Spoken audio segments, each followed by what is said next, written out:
All right. So is it Ulrika? Yes, Am I pronouncing that correctly? you're perfectly fine. Ulrika. And where does Ulrika come from? Ulrika is, I guess, Swedish German heritage name, but I am originally from Sweden, so that's where I got my name. Nice. Do you know what it means? Good question off the cuff. I know that one of our queens way back, her name was Ulrika Eleonora, and so I don't know. It's not from there, but I don't know actually what it actually means Germanically as far as the name goes. But that's a good Nice. lookup.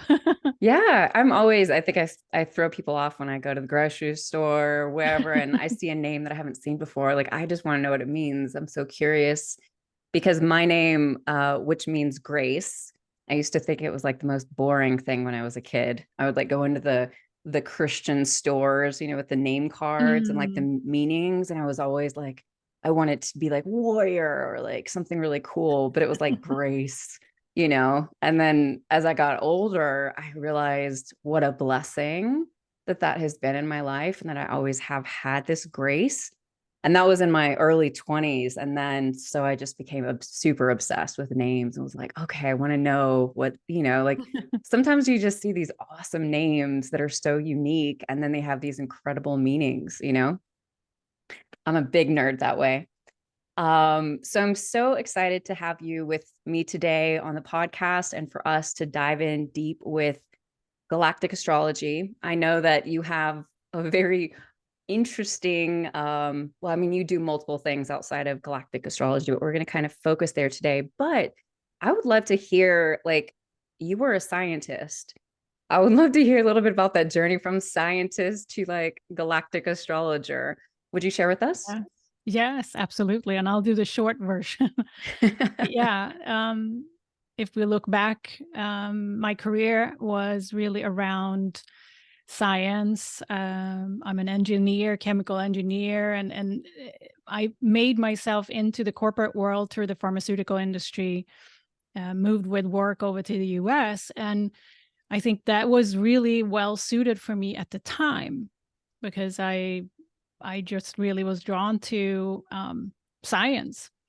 And I spent about 22 plus years in pharmaceutical industry in all kinds of roles, and both at the lab bench and, as a scientist and a marketer um, at the end.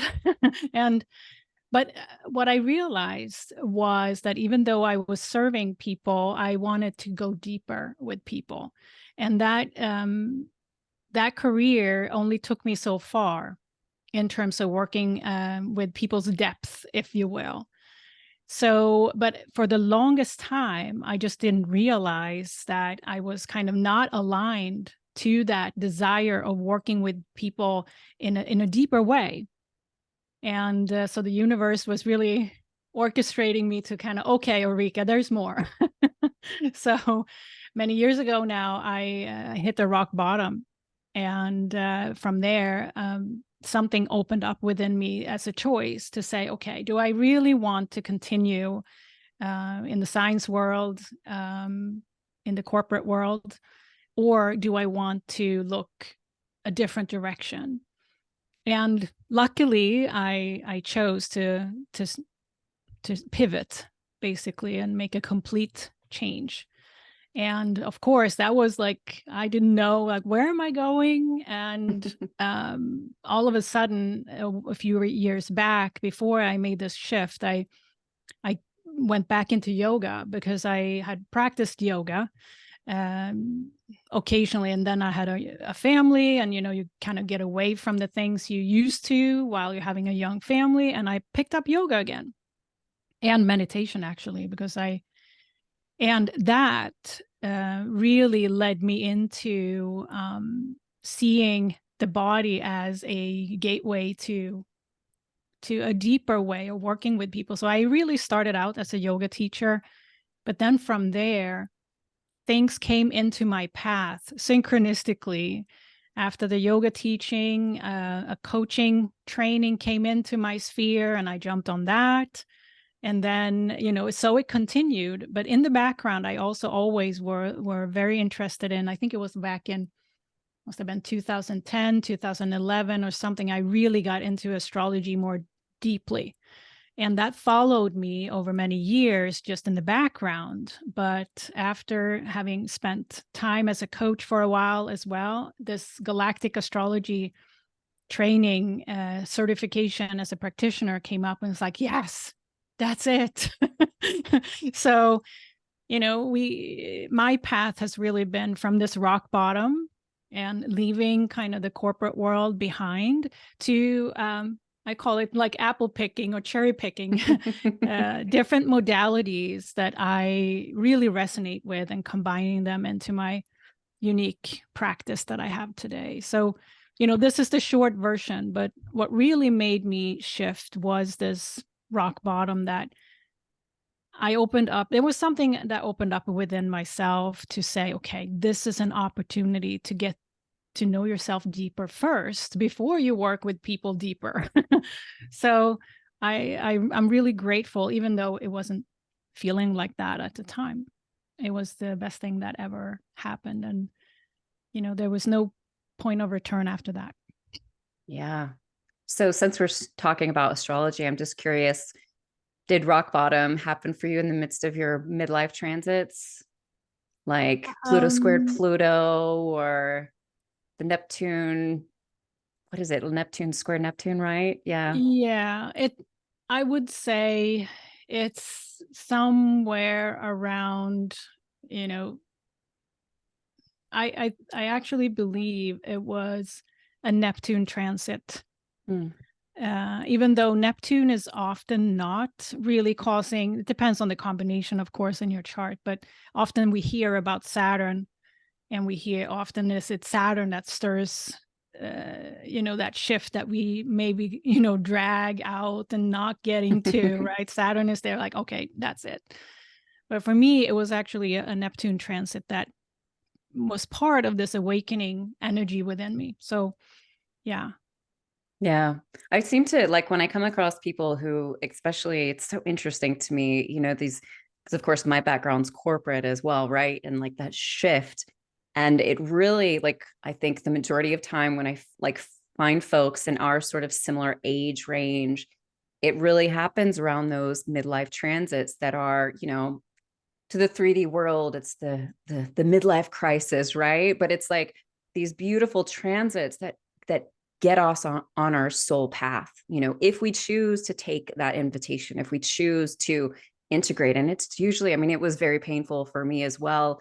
And yet there was just no going back. There was no like turning around. All the kicking and screaming just wasn't going to work. I was a fantastic marketer, but I wasn't fulfilled on a soul level by any means. And similar to you, like I wanted more. I didn't know what it was. And I certainly didn't think it was this path, but I was looking for that too. So what was it about galactic astrology in particular that really kind of sucked you in? Yeah, for me, it was the combination of, I'm a Virgo, so I need astrology has just come to me very easily. I've likely done it in a past life. But it also, what really attracted me to galactic astrology, that it's also appealed to my intuitive side. Because galactic astrology, the way I look at it, is very much a combination of, in a way, past life regression and astrology, right? It's, you work with the Akashic records in somebody's soul journey, but you also use the galactic chart and many other layers of astrology to distill and download what is relevant for the person right now in this life, here and now, right? And just the power of this, I feel personally, is the in a way corroboration with the charts, that you actually can see certain life stories in the charts as you validate them in the Akashic records as well. So for me, it was really that astrology and intuition and that ability that I, work with daily anyway, a combination of that. That's interesting. I love how you kind of broke that down. So the way that you define galactic astrology as like this melding of like past life regressions with current astrology. Is that correct? So what we work with is often, a traditional astrology chart. Each soul's imprint in the universe is our birth chart. And what I call it, it's the outer layer of that chart that is the galactic piece that links into incarnations we've had out in the cosmos, right? And often when we look at ancient soul history and link it into astrology, we look at the outer planets like Pluto, Neptune, Uranus to start with, and the alignments there to fix stars, celestial bodies, and galactic points. So, in human form, we want to put it on a timeline, right? So ancient soul history and kind of mid soul journey, soul history, and then more recent. And we can tap into incarnations very much associated with, maybe even in association to decisions to descend to Earth. So it's just a way of making sense of that soul journey and previous incarnations associated with fixed stars. I love that. So the way that I'm curious about how time works through the galactic astrology lens point then, because of course, I mean, I'm still wrapping my head around time. I don't Yeah. like in regards to how it works, how I see it in the records, like Yeah. it's one of those things. But, so of course, past lives is really more like parallel lives, at least in the way that Yeah. I see them. But I'm really Mhm. curious about how they're kind of viewed through that galactic astrology lens. Yeah.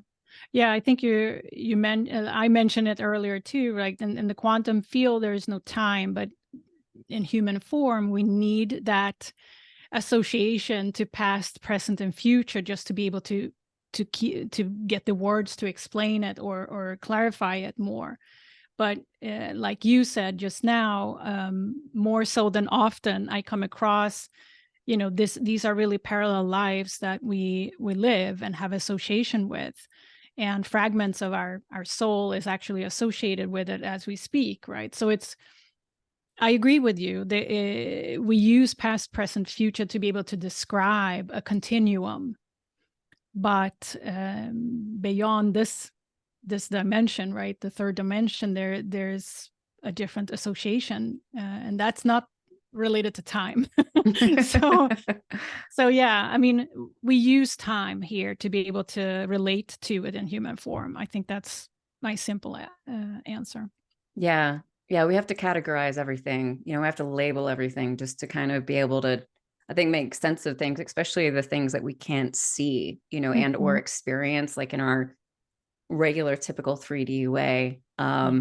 Like I mentioned, I mean, time is still something that my mind likes to jump into that story so much when I'm just trying to like be there. It's a wild thing. So one of my questions, and this just kind of came up while you were talking a moment ago, but so when looking at a galactic astrology chart, have you ever like read for someone who incarnated here on Earth, like that was their first lifetime, or is it everyone that you have read for has this galactic background? Yes, and I can say that everyone that I've read for so far, and that's quite many, have a galactic. Their soul is associated with a galactic incarnations. No, and I might be biased because people who reach out to me, there's always a divine timing in that. So I'm sure there are many, many people out there who have incarnated on Earth for the first time, and that's what their soul is associated with. But the people who have come to me for a reading have a ancient, vast soul journey associated beyond Earth and past lives here on Earth. Yes. Yeah. And I get the sense that, well, I can only, based on experience and what I have seen, but I'm sure there's a variety of soul associations. And I go as far back as, the individual soul's origin, which is really, when our soul is deciding to split out from a group consciousness to start experience itself. That's as far back as I go, but it's and that can be associated with different group consciousnesses, if you will. But it's very interesting. But there may be souls that have its soul essence, if you will, or soul origin associated with Earth only. I'm sure there are cases like that too. Yeah, I think that would be interesting. I can't say that I have ever read for someone like that, but I've definitely, I mean, I think the majority of the clients that I work with anyway, they've been on Earth for quite some time and or are returning for, I think that, well, I guess I should back up here. I'd love to know what your definition of a star seed is then. We hear this all the time, and I just feel like it's become a trendy word instead of really understanding what it means. And in my work, of course, the way that I look at it is I think a little bit different, but I'd love to know what your definition of it is. Yeah. It's my own belief is that we, as a soul, have an association that is something bigger than ourselves, and that often comes with soul incarnations elsewhere. So I'm with you there. I think that this term starseed has been coined because there's has been early association and realizations that of multidimensionality in the past. So there's again that human need to set a label on something, right? But I think eventually that term's going to go away because once more and more people are starting to realize how multidimensional we are, like our true self is, there's no need to put a label on you are this or I am this, or it's just a matter of connecting to that bigger self, as I call it, and be fine with that. Yeah. So, but I personally think that souls that are incarnated here now to a large degree have an ancient history, soul-wise, and experience with other planets, stars, energies. Yes. Yeah, it's interesting to me because I mean, I remember when I first started hearing about star seeds and I was looking into it and it was just kind of like, we're basically all star seeds then. So I'm really confused. And at least in my work, the way that I've come to look at like star seeds are the folks who've only maybe, incarnated here for a few lifetimes. Like I'm talking like, 1 to 3, maybe 5 at the most, but they're still very young star seeds. They're often very lost in life. They're really struggling to be on Earth. They're not understanding the way that humans kind of can be so violent towards each other. They're extremely sensitive. Do you see that at all in your work? Absolutely. Yes. I've had the range of people who've incarnated thousands of times on Earth, both in physical and non-physical form, but also souls that have, and people who've incarnated 1, 2, maybe 3 handful times here before. The range is endless, I think, in terms of the soul's combination of experiences. Yeah. Yeah. It's always interesting to me. So with star seeds, I'm curious about what are some of the types of things that people can learn, by looking at their astrology chart through a galactic lens. Yeah.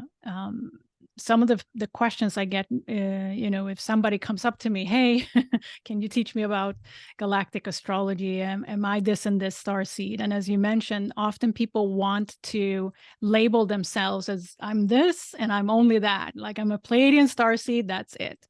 But what I've discovered and what we see in the galactic charts that we have, at least the charts, hundreds of charts I've been looking at, that there's multiple associations to multiple constellations and fixed stars, right? So the notion that one person is just one star seed type is not necessarily so. So that's one thing that we can look at the multitude of experiences and energies that a soul has been experiencing. And the challenge, I wouldn't say the challenge, but the opportunity is to distill down and simplify it to what is relevant to the person's life here and now, and where they're going next here, right? Because the galactic chart, just like the birth chart, the traditional astrology chart, is showing a soul journey that is complete.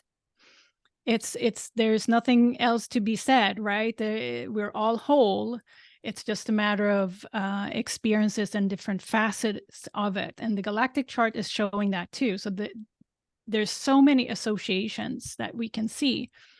And in traditional astrology, we currently, I would say, only associate with planets out to Pluto. But there's more, right?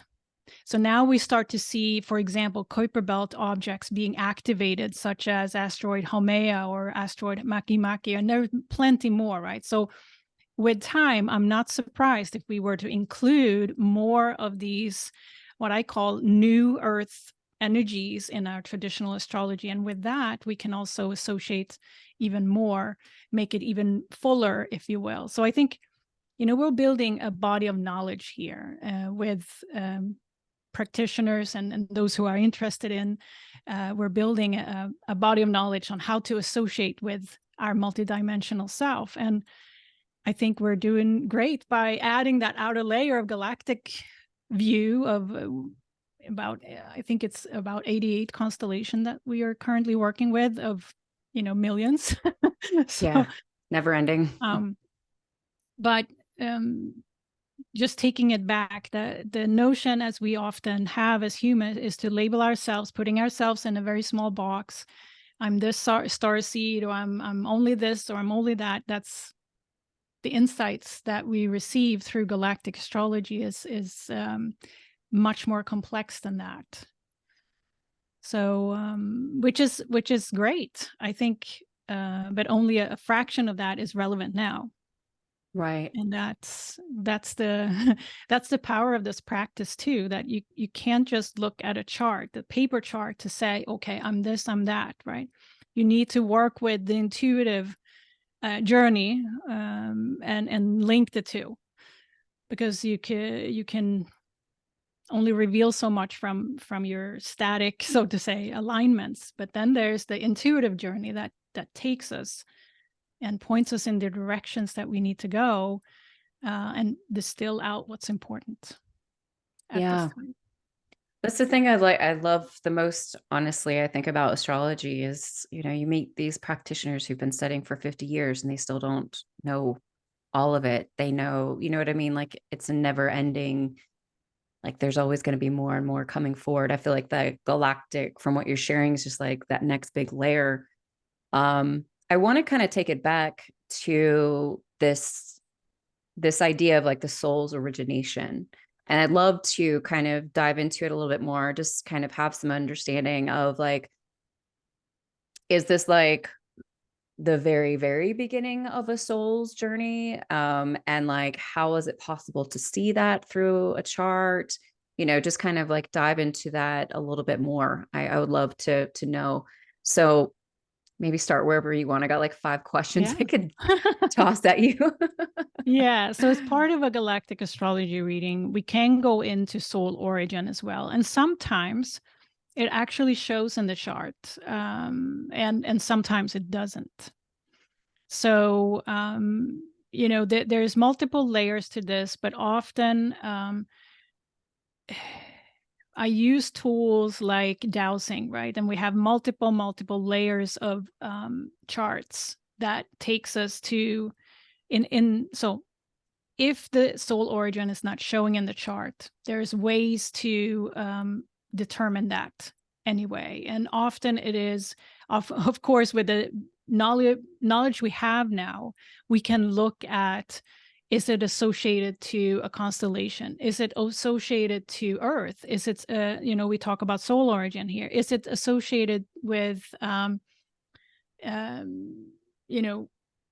other aspects of the universe, such as, is it an asteroid? Is it, so we can ask those questions. And as an Akashic reader as well, that there's multiple layers we can ask and get to a direction, right?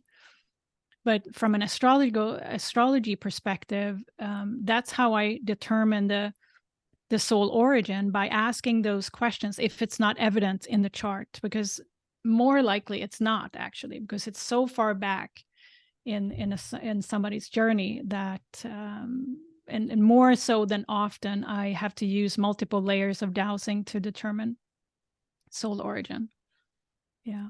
Are you able to see, or do you have any sort of this might be a ridiculous question, but do you have like any sort of a estimate of, like, I don't know, how many lifetimes like someone might live? Like, I don't know, maybe that's too big of a question. I know. Well, I work also in each of the astrology, galactic astrology readings. We also go into the soul contract and look at it in a certain way in terms of number of lifetimes. I find is more relevant to lives on Earth, where we actually measure time. Yeah. But number of lifetimes galactically, I rarely ask for, like, how long time did you spend there? Because it's, I can only determine that if I ask a human question, right? In human ways of measuring time, how long time is that? And I can determine that. But the bigger question for me is, and rarely somebody asks, like, how many lifetimes did I have incarnated in Orion Bellatrix, or whatever that fixed star was that they were associated with. Often what they are asking about, like, what did I learn there? What was the energy I was working with there? And the number of lifetimes becomes less important. What was it that I learned as a soul there? What was my interactions? What was the karma I balanced there, if you will, in terms of energy? And that often determine the question around how significant is this incarnation galactically in my total soul journey. And that I can get a proportion of, like, if one incarnation that happened to come out in this reading that is relevant to this life here and now, what is the significance of that? So as opposed to other incarnations that have come out. So that's how I work with time. I rather give a proportion, like, how significant is this part of my soul journey versus I've been there 250 lifetimes. Yeah. Does that make sense? Oh, absolutely. It makes complete sense. I mean, it's, I think a much more useful, practical way to question it. I was just curious. Like, Yes, of course. like in my head, I'm like, I've actually like asked my guides this before, and I've gotten like some superfluous, ridiculous answer, but it's like, I wonder like how many lifetimes just like kind of generally that we just live in general, like it's just curious to me. So kind of breaking down, like when you're in session then, when you're talking about asking these questions, like obviously it sounds to me anyway that you're going much deeper than just like looking at someone's chart. You mentioned using dowsing as well. What other sort of modalities are you kind of stirring up in the mix? Yeah, I use a combination of intuitive tools that I feel comfortable with, and that includes dowsing, which comes with, as a practitioner, we have a multitude of charts that we use tailored to this practice.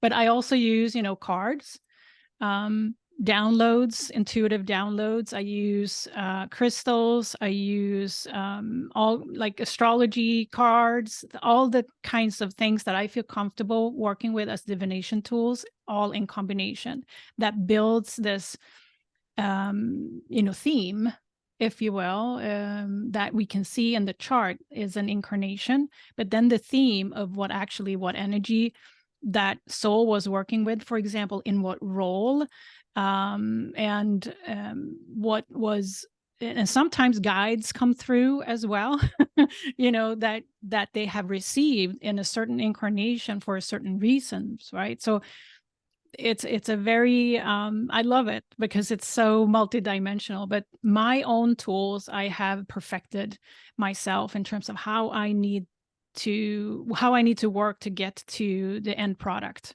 But the basis of this practice is given to us in the certification course, that so we have a basis for how to work with this. But then we're free to add our own way of working intuitively. Yeah, I mean that's the way it should be, right? Like I know when Mm-hmm. I'm teaching folks how to use the Akashic records, I'm like, here's some guidelines, please use them, and then blow it up and make it your own, Yeah. like Yeah. add on from there. So when you first start looking at someone's chart, like what are some of the first things that you're going to be looking for? Because I'm sure that there's a lot there with adding in all of those Mm-hmm. celestial bodies on top of, you know, the original placements that are on an astrology chart anyway. Yeah. Yeah. The first thing that I look for, because when after I kind of just take in a client, I always go through all their charts and multiple layers of traditional astrology as well. But the first thing I look at in the galactic astrology chart is their Pluto, Neptune, Uranus alignments galactically, because that tells me about their most ancient associations, the way we put it on a timeline, right? But and Pluto, that's, Neptune, and Uranus. yeah. Okay. And the fixed stars, celestial bodies, and galactic points that are maybe associated with their birth chart alignment to that. So that's always telling me a lot as far as their origin as well. And it also tells me about, because we interpret aspects as well. And I said there was sometimes there's like 6-7 layers of aspects in the galactic chart, in addition to the conjuncts and the opposite alignments, which are what we call the strongest alignments. If you see a conjunct alignment, let's say to Pluto, it means that energy has been fully available to the soul and to the person from birth. If it's an opposite alignment, it often means that we access that energy later in life. And then we have all kinds of other aspects, sextiles and trines and squares and so on, right? So it's a combination of how to interpret an alignment that is deemed relevant for this life. And that's what I look for first. If there are any significant conjunctions or oppositions to those outer planets, that's the first step in my mind, because it tells me a lot just by looking at that. And secondly, I look at, sun, moon, ascendant often, because that's also more recent galactic heritage. The sun, moon, ascendant, and sometimes tells us kind of more of the more recent associations galactically. So, and then we have everything in between, right? So, yeah.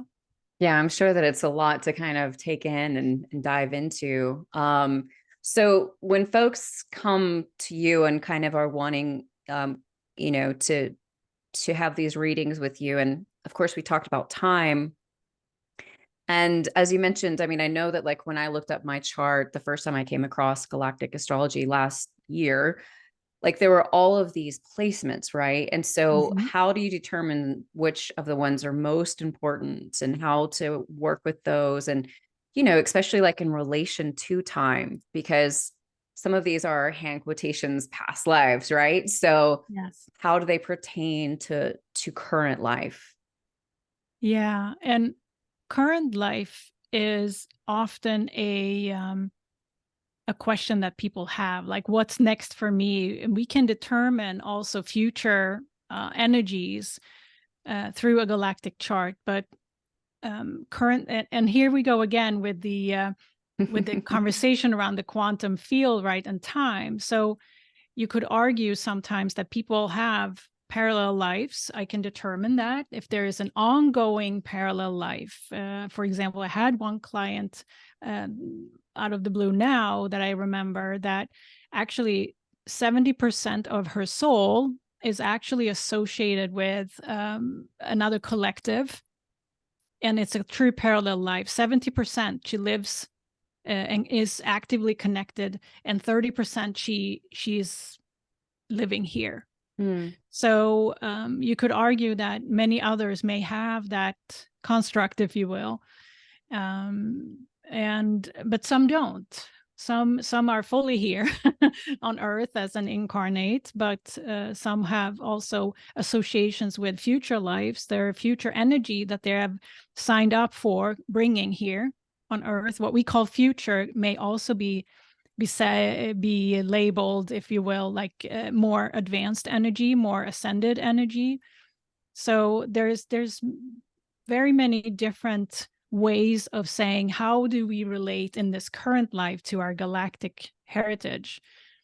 It's different. I think what I'm getting to is that it's different for each soul, how we are, how that looks like in our soul contract, how we are meant to utilize our soul journey. Some people are here to just experience Earth and be present here. Some are here to contribute and anchor in what we call future energy, which is more ascended energy than what we have here on Earth, right? So we have to look, in my opinion, it's often easier to talk about how we relate to this galactic life or heritage if we look at the soul contract, because it's often there in terms of if they're taking on a collective karma, for example, it's often a big job involved energetically.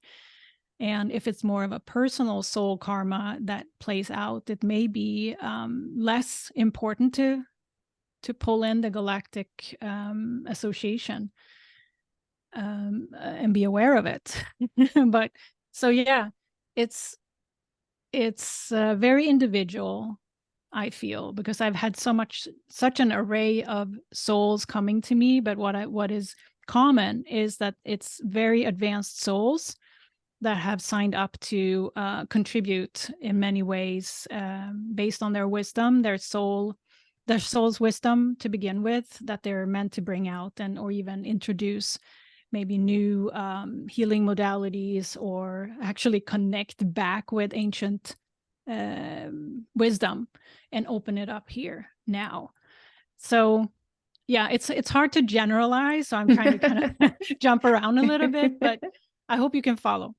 Yeah, no, absolutely. So my brain just went completely blank. I guess my question is, well, I guess I'll just ask this until the other one comes back. So you mentioned soul contracts.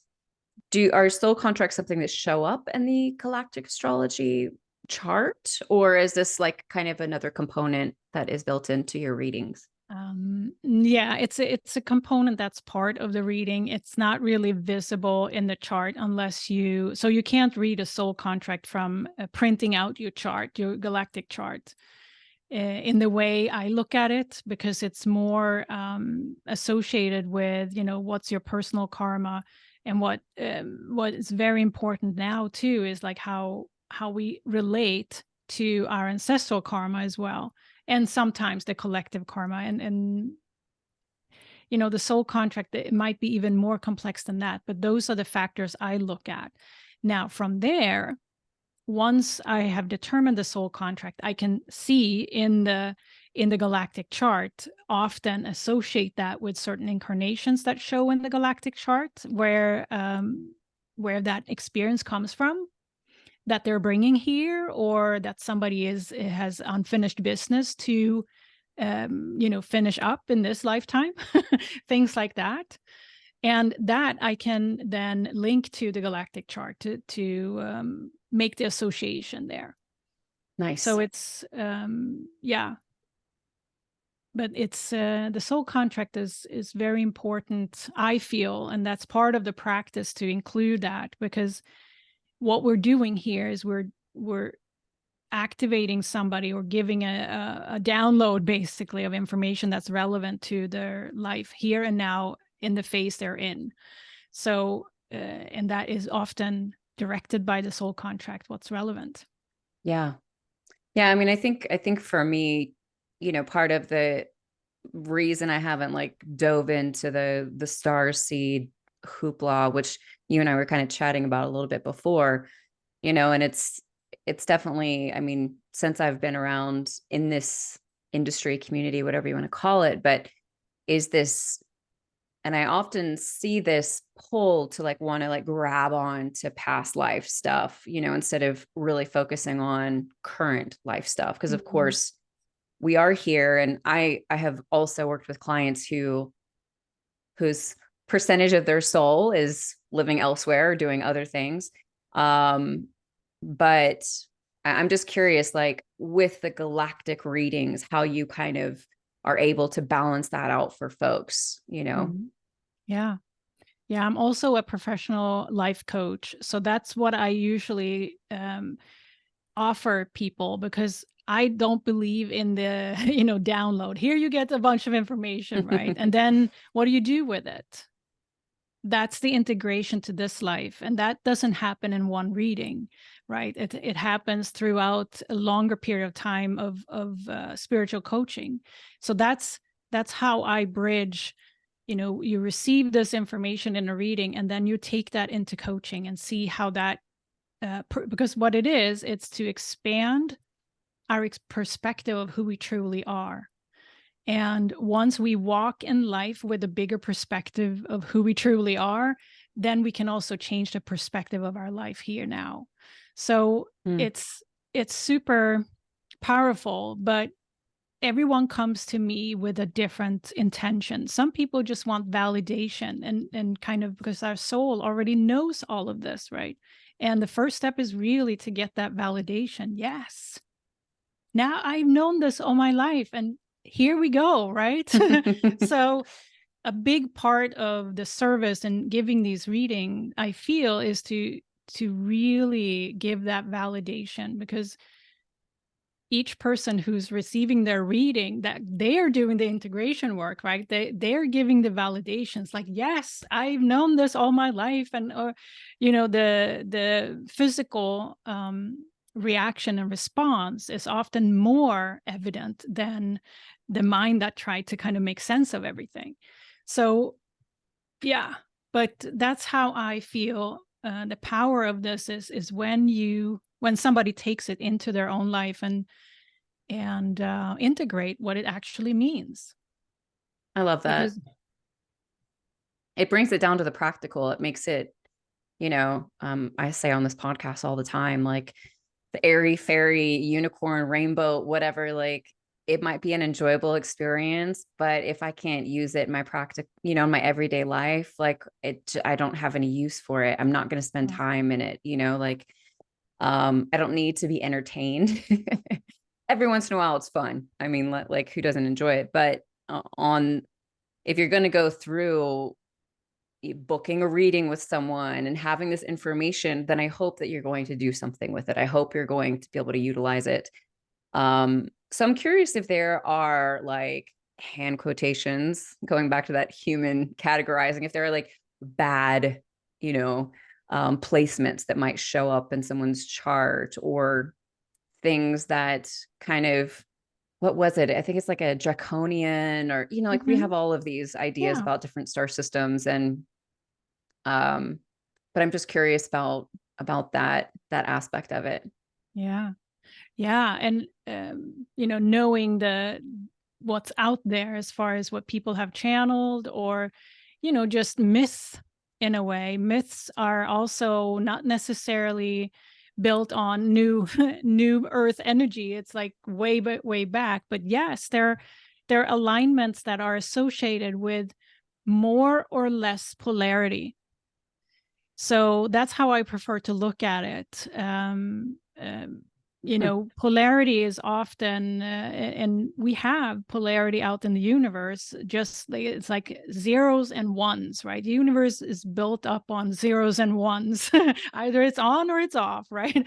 So there have been polarity, basically just like it is here, energies that have been playing out and are playing out in terms of extreme polarities, but also in union, right? So there's this range of energy that is also to be experienced out in the universe. And some fixed stars, yes, let's say Draco Tuban is associated with extreme polarity, and some in some respects also the Orion constellation, and also Lyra constellation. But it's also many souls that are incarnated here now who are here to finish up some of that polarity business that they have been maybe experiencing in past eons of life, right? As a soul. So yes, but the way I look at it is again a balancing of karma. It's in some lives we have taken on, more polarity to work with, and sometimes we don't, right? So there's human people wants to put things in bad and good, but in general, when you look at it quantum way, and you know this too, it is just a learning, right? It's a growth, it's a learning, it's an expansion in some direction. So it's not good or it's not bad. It's part of universe's way of expanding constantly. So what I think is most important, though, is what can we learn from this? Let's say you come across an incarnation in your galactic history that you've been, the oppressor, let's say. And then you can trace that to another incarnation where you actually was, someone that was serving others. So it's important to take a bigger perspective rather than focusing in on something bad, right? That's my firm belief, because in all, it's this energy balance we're dealing with. So yeah, I mean, most of us have what we call in human way some bad alignments. Yes. It's natural, it's normal, everybody has it. It's like but it depends on what we want to focus on. So yeah, that's my long-winded answer to that.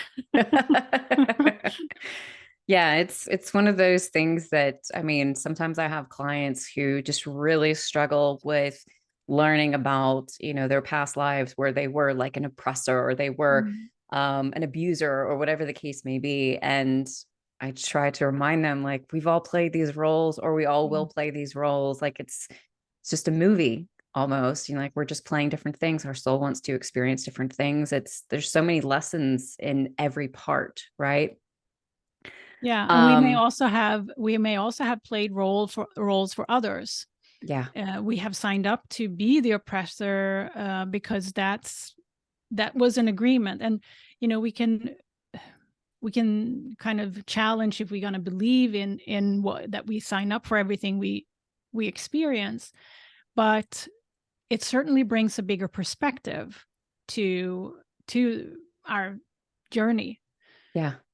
No, it's huge. And I mean, the thing that I've seen, I think 99% of the time, is that the people that do oppress us or hurt us, or whatever the case may be, these are oftentimes the souls that we trust the most. And we give those souls, that big job of hurting us in that way because we trust them so much. Like it's so it's very fascinating to me how things work. I'm so thankful for my work in the Akasha, just because it's opened up my perspective so much, just in regards to how we treat one another.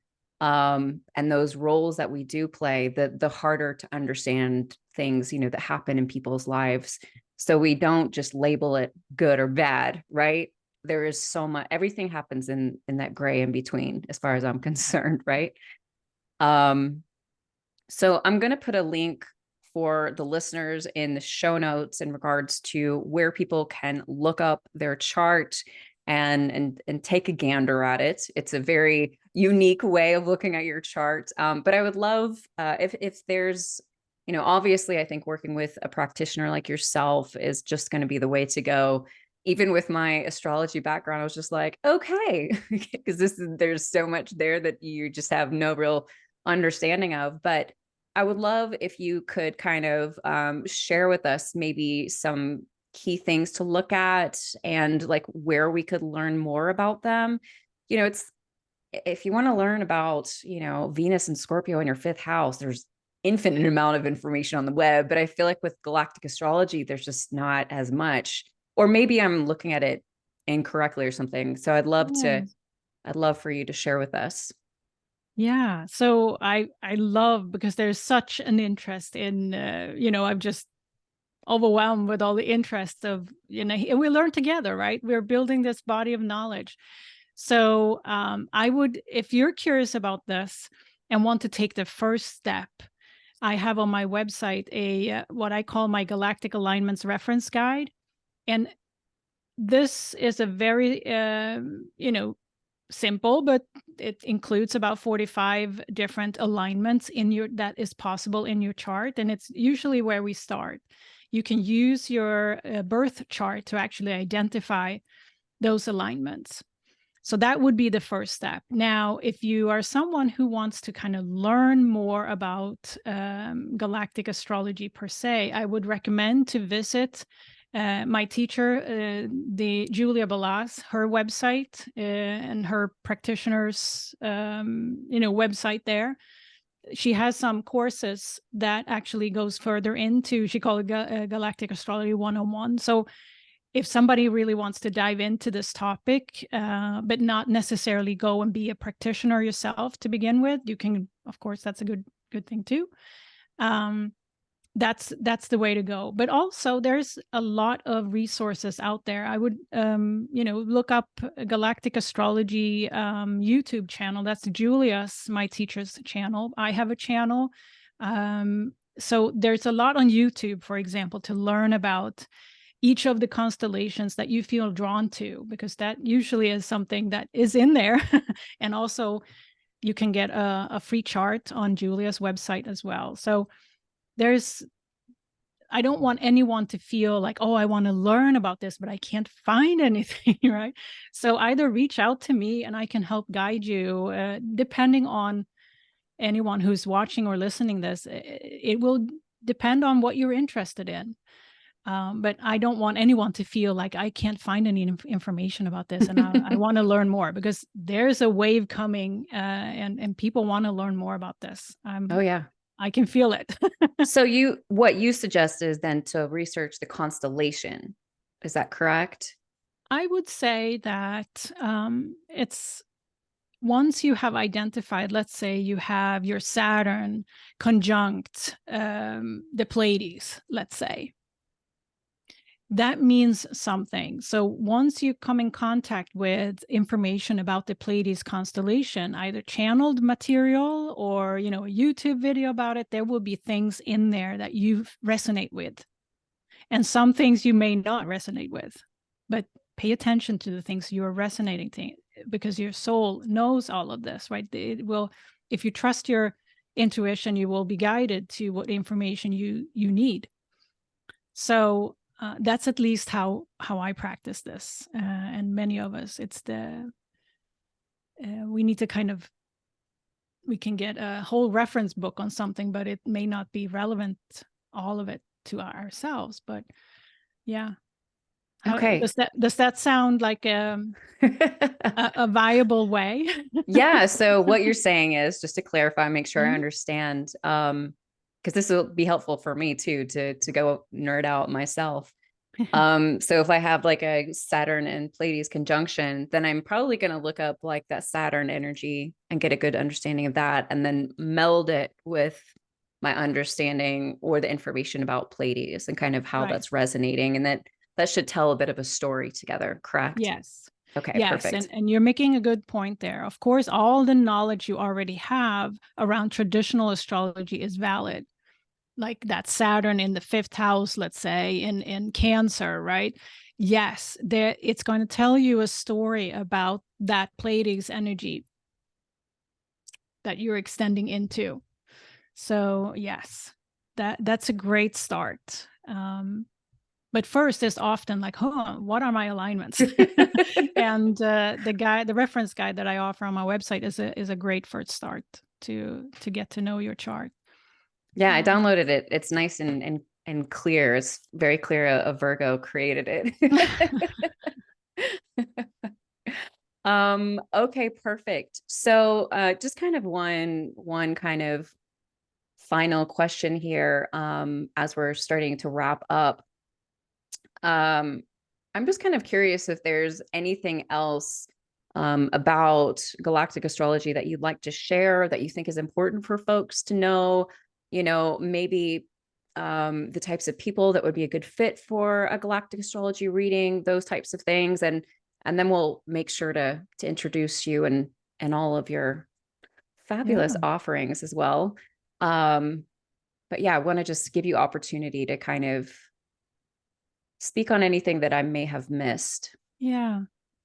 I think that the most important part here is to notice what you're curious about, because, your own research might be on point, but nothing is going to put it together like a practitioner does for you. So I would recommend to get a reading like we do in astrology or Akashic, right? There's nothing else than somebody who's trained to look at it in the multidimensional way.